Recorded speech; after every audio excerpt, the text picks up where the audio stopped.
Okay, I'm going to go ahead and read Worst of Friends, Thomas Jefferson, John Adams, and the True Story of an American Feud.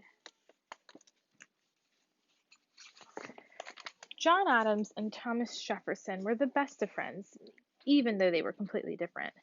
John was fat and Tom was thin. Tom was tall and John was short. Tom was rich and John was not. John was fond of telling jokes. Tom liked to play the violin. And that was only the beginning. Excitable John could talk for 5 hours straight without stopping.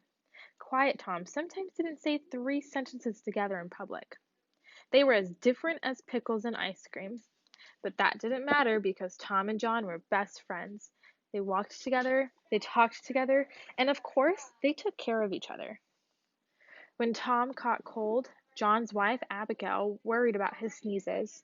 And when John's daughter needed new corsets, Tom ran out and bought her some.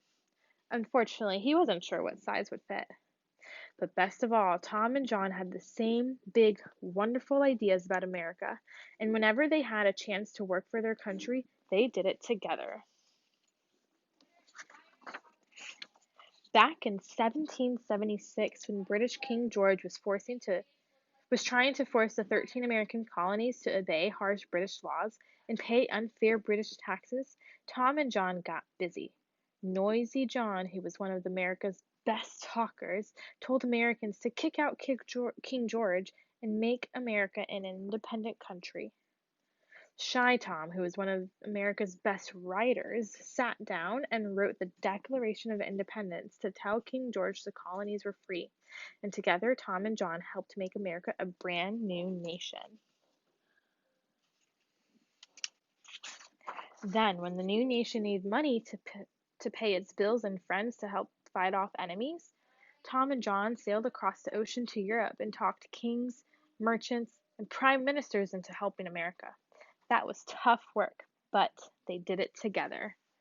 And when British King George, who was still pretty mad at his friends for helping America become independent, rudely turned his back on them during a court ceremony, John Adams and Thomas Jefferson were insulted together. So naturally, you might think that Tom and John would always agree on everything about America, right? Wrong. Around 1790, after they both came back from Europe, something happened. For the first time, Tom and John had really different ideas about their country, and when it came to deciding on how to run the brand new United States government, the two best friends just couldn't agree. John said the president should always be the country's biggest, strongest boss because a really strong and powerful president could defend the country's laws and protect the people's freedom. Tom said, no way. He told everybody that a really strong and powerful president might break the country's laws and take away the people's freedom. In fact, said Tom, an extra super strong and bossy president might even try to make himself a king.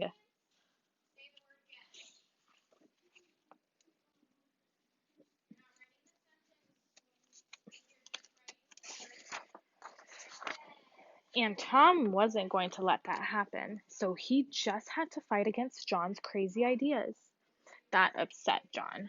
Without a powerful president, John pointed out, the whole brand new United States government might just fall apart. And John wasn't going to let that happen. So he just had to fight against Tom's crazy ideas. Now, of course, John and Tom were very polite. They didn't hit each other or shout, but instead of walking out to talking together, they went their separate ways. Soon, Tom told all the people he knew that John was vain, suspicious, irritable, stubborn, and wrong.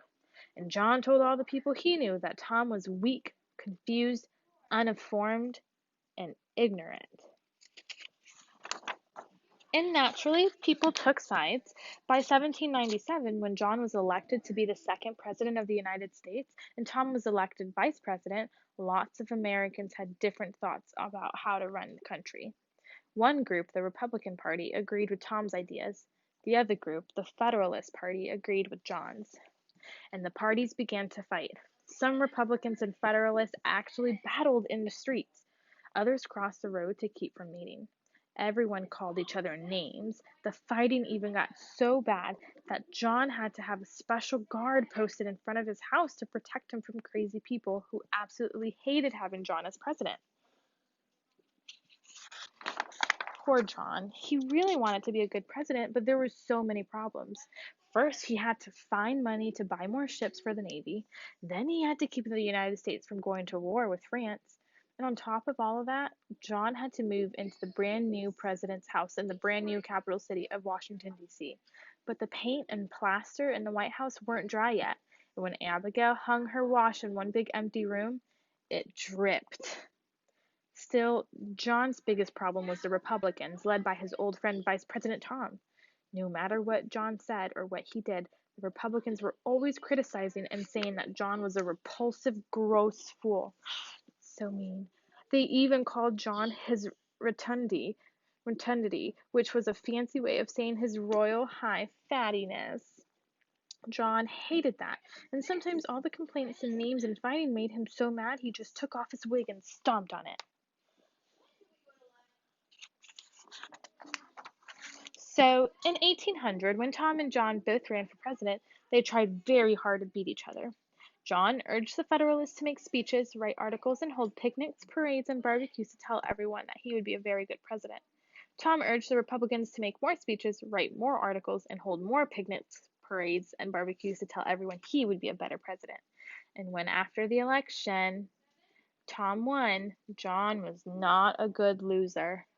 Instead of staying in Washington to congratulate Tom at the inauguration, John sneaked out of town on the 4 a.m. stagecoach, 8 hours before his old friend was sworn in as President of the United States.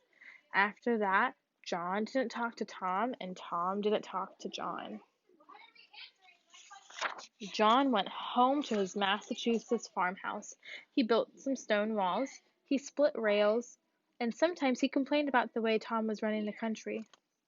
Tom went to live in the White House as president, and of course, one of his biggest problems was the Federalists. No matter what Tom said or what he did, those Federalists were always there, complaining that Tom was a scoundrel who ate fricasseed bullfrogs and criticizing him for buying the state of Louisiana and a lot of other territory. And when Tom, who liked studying science, filled up the White House with 300 dusty old mammoth bones and said that real live mammoths might actually still live in the American West, the whole Federalist Party said he was doodle-brained and laughed like crazy. Friends like... No, just kidding.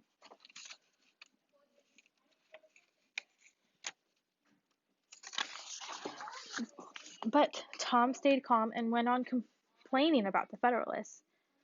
Finally, after 2 whole terms as president, Tom retired and went home to his Virginia mansion.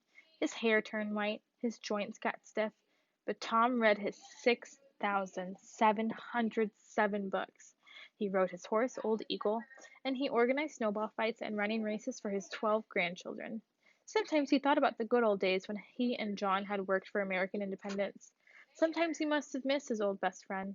And when an acquaintance asked about John Adams, Tom said that John was honest and great. John stayed in his Massachusetts farmhouse. His hands sometimes trembled and his eyesight grew dim. But he read his 3,200 books and wrote nonsense in the margins when he didn't agree with the author. He took long walks, he played with Abigail's new puppy, and he served pudding to his 14 grandchildren. Sometimes he thought about the good old days, and sometimes he must have missed talking to his old friend Tom. I always loved Jefferson, John said. John said. Friends like Dr. Benjamin Rush, who signed the Declaration of Independence along with Tom and John, said, "For goodness sakes, why don't you two make up?" Still, John wouldn't do it. Neither would Tom.